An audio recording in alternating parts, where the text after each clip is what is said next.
It's been weeks since its discovery, and still Alec Baldwin has killed more people than the Omicron variant.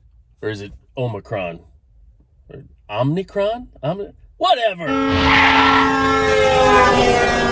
Hello, everyone. Welcome to Driving While Josh. I'm your host, Josh, broadcasting live from our mobile Honda studios. Well, not so mobile. Sponsored by Civic. I live in Southern California. And in Southern California, you'll get more liberal-leaning legislation passed in the cities, etc.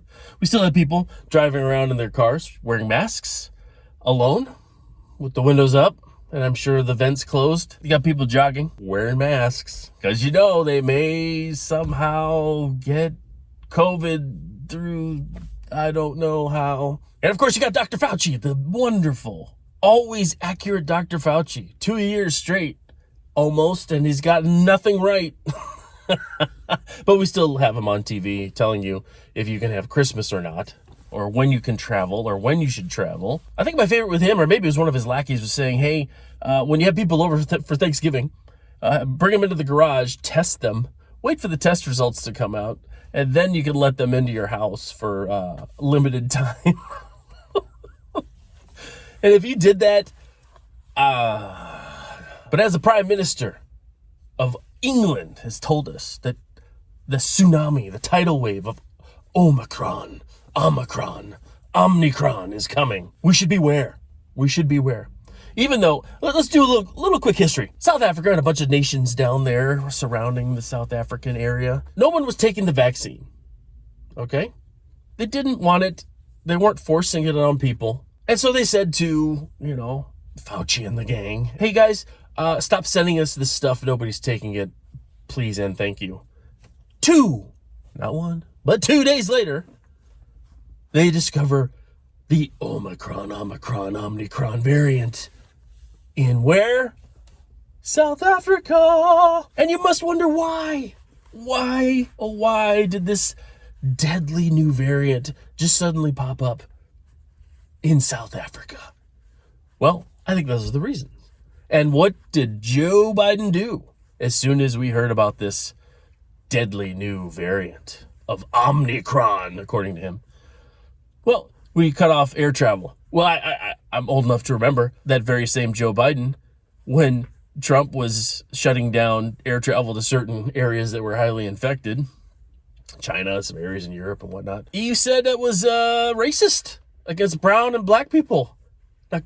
Correct me if I'm wrong, but South Africa and a lot of those surrounding countries are kind of full of a lot of black people, one would think. And you know what happened? None of it worked anyway, because a guy flew from South Africa to London to Los Angeles, and he got Omicron, and he was vaccinated with a booster. How did they report it? Well, they traced this guy, and nobody else got it, at least that was in his immediate vicinity. And he was taking no extra medications and was self-isolating at home, not hospitalized at all. In fact, you'll find that out with the Omicron Omnicron variant, that it's, you get a sore throat, maybe feel bad for a couple days.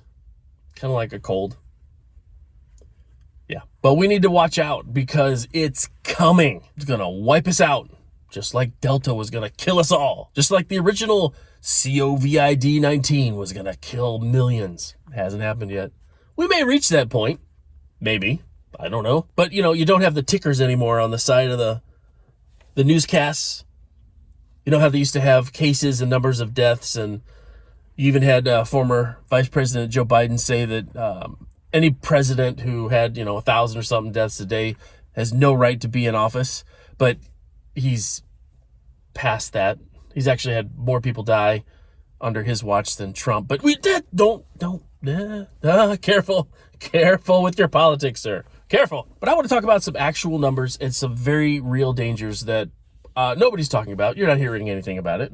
And you won't. Why? Well, we won't speculate into that, at least not in this video. But let's look at athletes. I just want to see what the reactions are for people who are in the best shape of all of us, the 18 to, 30, 40-year-olds that are in professional sports, okay?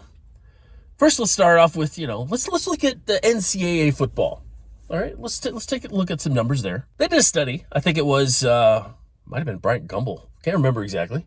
But it did a little show on it. I think it might have been on HBO or something like that. But they checked from 2000 to 2018. They discovered in NCAA football that you lost 30 kids from 2000 to 2018 due to like heat stroke or other related things. Now, I'm not talking about actual player injuries, like somebody slams his helmet into another guy and breaks his spine and dies or something. I'm not talking about those types of injuries. I'm talking about heat stroke, cardiac issues, seizures, whatever. They've lost 30 kids from 2000 to 2018. Now, if you add the high school kids with practices and various stuff, and most of these are heat stroke, it gets up to about 12 a year. And there's a lot more kids playing high school than obviously college ball. So you lose about 12 kids a year to heat stroke or other issues. A lot of it's in practice, etc. Now, I'm going to double check my numbers, but I believe just last month, we lost almost 70 high school to college players. 70. I think it was 69. So we'll say 69. But let's get conservative. Let's say 60. Let's say 50. Let's say 40. If your average for 18 years, I'm sure if we went to 2019 and even 2020, well, 2020 wouldn't count because I don't think they really played. But if we went to 2019 and it was still averaging 12 a year, and then this year, in just 1 month, you have 40 combined with high school and college. 40 dead. Would that ring a bell in your head? Red flags go off. Let's expand our search here. Let's go across the pond. Well, let's go south and across the pond. FIFA, FIFA, they play soccer, well, football. Sorry, I know they look at our American football and they say, look, you throw it with your hands, you carry it with your hands. The only way to score is with either catching it or running it across the line. The only time you kick it is with your feet after you score, or you're trying to score after you can't run it anymore with your hands, but you call it football, you stupid Americans. Let's look at some numbers there. In 2021, FIFA has had a 5-fold increase in deaths, collapses on the field, whatnot. This year, 183 coaches and players collapse either in the game or in practice. And out of that 183, 108 died. Now, to give you another idea of the average, between 2000 and 2020, they average about 4.2 a year. Alarm bells going off? What's going on? Climate change? Is climate change causing cardiac issues, strokes, seizures? Now, there's got to be something else, right? Here's another interesting factoid.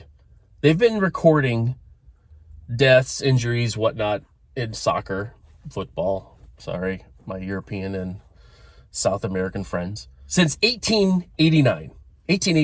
This year, they've had 13 dead that have just fallen over dead during a game. That's the highest ever since 1889. You've got 5-fold for deaths and injuries this year alone, and you've got 13 that just dropped dead during a game.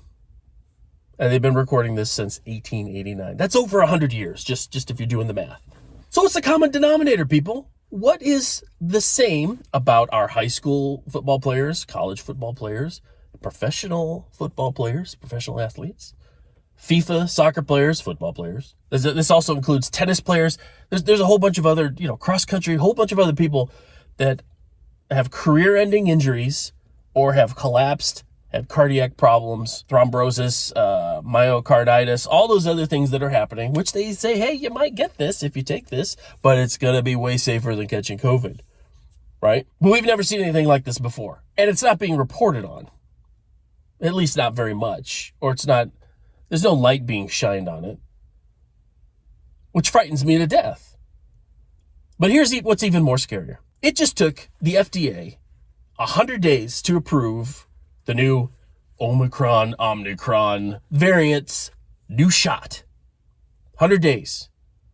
Now, originally, though, they released 91 pages of their report, which had like 25,000 neurological injuries and some other things listed.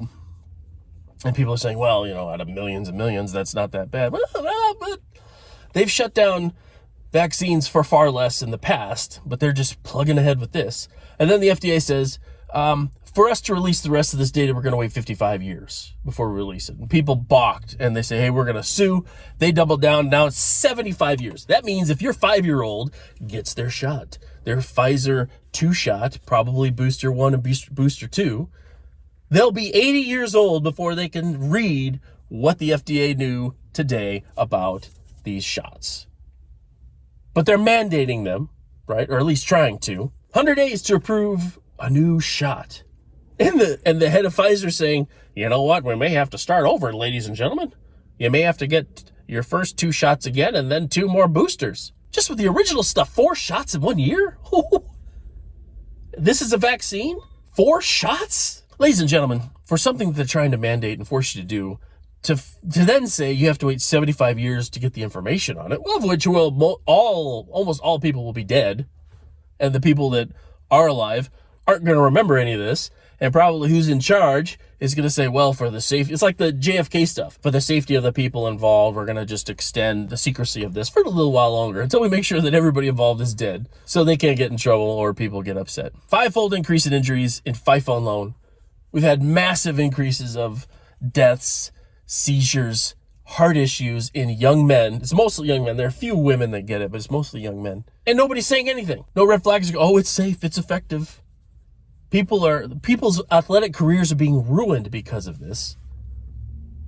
But for the safety of everyone else, you need to get it. And somebody please explain to me, when in the history of mankind has a drug's failure been placed on the shoulders of those who have not taken it? You notice how they're blaming the unvaxxed and everything? You know that first Omicron Omnicron variant that showed up here in Los Angeles? Fully vaxxed with booster guy. Got it. Fully vaxxed. Guess what? Australia, New Zealand, they had Omicron Omnicron. They had that show up. You can't get in or get out of Australia, New Zealand without being vaccinated. How did it get there? Through vaccinated people. Ladies and gentlemen, sore throat and feeling icky for a few days, I'll take it over heart attack, seizure, stroke. Some doctors, who you won't see on TV at all, are saying it's like Russian roulette when you get that shot. If they catch a vein and that stuff gets in there, there's a good chance you may get thrombosis or myocarditis or a number of other adverse effects. It's scary stuff, people. I'm genuinely concerned. I mean, they're trying to push this vaccine on everybody. I just read Eric Swalwell, who's a mental midget, who somehow, after being intimately involved with a Chinese spy, is on the, security, whatever. It befuddles me how these people are in office. You'd think the best and the brightest would make it up there. They don't, people. It's the most corrupt and easily manipulated that somehow make it into office. But this doofus was saying, hey, you know what? We're at 60% of vaccination. If we force vaccination for people to be able to fly on airplanes, then we may get it up to 80%. Yeah. And my response to this mental giant, Eric Swalwell, was, you know what's going to happen, big boy? Here's what's going to happen. You're going to force vaccinations for people to fly on the planes. People are not going to fly on the planes. They're going to find other ways of traveling because they don't want to be forced into this, especially if you have to wait 75 years to get all the data on something that you're forcing them to take so that they can fly on a plane. So they're going to find other ways to travel. Airlines are going to suffer, and they're going to need bailouts, and Eric Swalwell is going to be like, we need to save these companies. Oh, they're going down. Nobody's flying because they're white supremacist, anti-vax Trumpers. They're too big to fail. We need to save them. When in reality, he's the one that caused it all. It's like Joe Biden. He cuts off pipelines and restricts drilling on federal lands. Gas skyrockets. And he's just like, it's Trump. Trump did this. This would have happened if Trump were here. I'm just handling it better than he is. No, you caused it. I won't say the words. So this tyranny needs to end, ladies and gentlemen. It needs to end. It needs to end now.